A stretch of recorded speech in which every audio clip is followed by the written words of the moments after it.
Okay, let's just jump right into this explainer and look at the hidden journey of the very physical materials that make up our entire modern world. We pass by buildings, we cross bridges, and we drive on paved roads literally every single day, but we rarely stop to think about the incredible and frankly pretty complex global supply chain that makes all of it possible.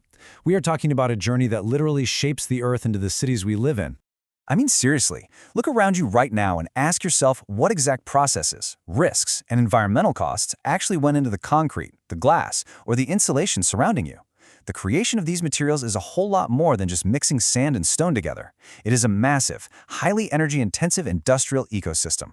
And understanding how that ecosystem works is absolutely critical, whether you're an investor, a regulator, or honestly, just someone who cares about the future of our built environment. So, to unpack that, we're going to map out the primary supply chain of the global construction materials industry. We'll start with the global foundation, move into raw extraction, look at heavy production, follow it to the final market, and then finish up with how we measure this built future. All right, Section 1, the global foundation and defining the industry. Let's make sure we know exactly what materials we're actually looking at here. So, according to the Sustainable Industry Classification System, or SICS, this sector covers the global operations producing things like cement, glass, plastic materials, insulation, and aggregates. But check out what's explicitly missing from this list. Wood. The standard completely excludes wood building products, since those fall under totally different forestry classifications. We are focusing strictly on the heavy, extracted, and processed foundations of our infrastructure. And when we zoom out, we can elegantly simplify the massive blueprint of this industry into 3 primary steps. Producing a visual explainer detailing the global operations of construction material entities really maps out a distinct primary supply chain, starting at the quarry to extract raw materials, moving into intense production and processing, and ending specifically with the sales to construction entities and wholesale distributors. Which brings us to Section 2, raw extraction. This is the very source of the supply chain. This is where the physical reality of the earth meets human demand, because extraction means removing topsoil, clearing vegetation, and blasting underlying stone. It inevitably causes severe ecological disruption. You can't just unblast a mountain, right? So tracking the terrestrial land area disturbed and the percentage successfully restored is a massive environmental metric here. Companies have to be incredibly transparent about their environmental management, especially if they are operating near protected conservation areas, to mitigate that long-term damage to local biodiversity. But hey, it's not just the land that's at risk out there, it's the people working it. Using heavy equipment in active quarries brings incredibly high mortality and injury risks. Because of this, safety metrics like the total recordable incident rate have to be meticulously tracked.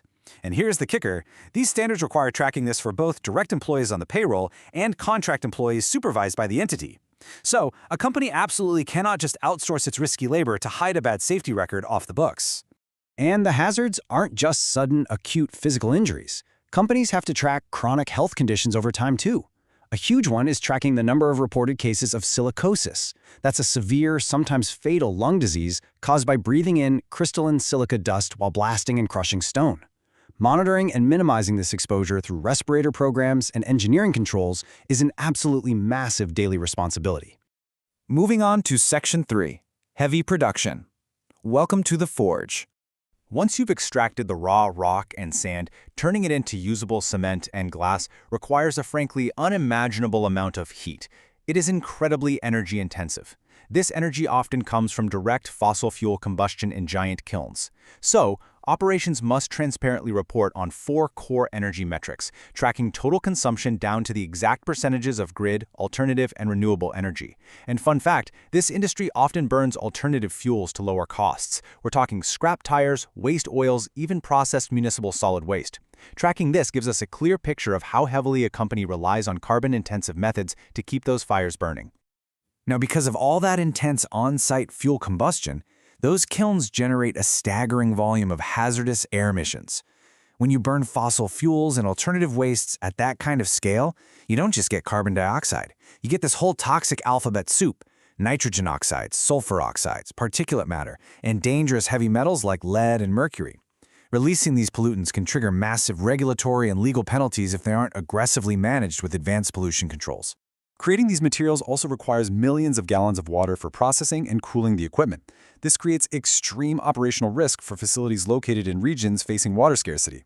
Entities are literally required to analyze their operations and disclose exactly how much of their water usage happens in areas with high or extremely high baseline water stress. If a cement plant loses access to affordable water, production literally grinds to a halt. Period. And we definitely can't forget the physical waste generated here. While the industry is actually pretty good at recycling material, the waste collected from those pollution control devices is a major headache. Specifically, byproducts like cement kiln dust, or CKD. This is a fine-grained, highly alkaline waste scrubbed from the kiln exhaust. Improper disposal of CKD is a huge regulatory and environmental risk that companies must account for in exact metric tons. All right, Section 4, the final market, sales and distribution. Let's see where all this stuff goes. The materials are extracted, processed, and ready for the construction entities and wholesale distributors. And right now, in this final market, product innovation is everything. Consumer and regulatory trends are driving a massive demand for sustainable building materials. Companies are constantly evaluating their share of the total addressable market for sustainable products. These are materials that use less energy, use recycled inputs, or help buildings get LEED certified. Going green isn't just an environmental PR move anymore. It's a massive competitive advantage and a huge revenue driver. But there is a slightly darker side to this final market. Because construction materials are so heavy, shipping them long distances doesn't make financial sense.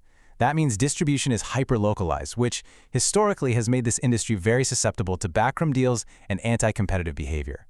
Because of this risk, pricing integrity is strictly monitored.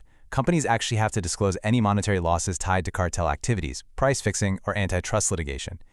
Keeping business practices fair is absolutely essential to avoid massive legal fines. Finally, Section 5, measuring the built future.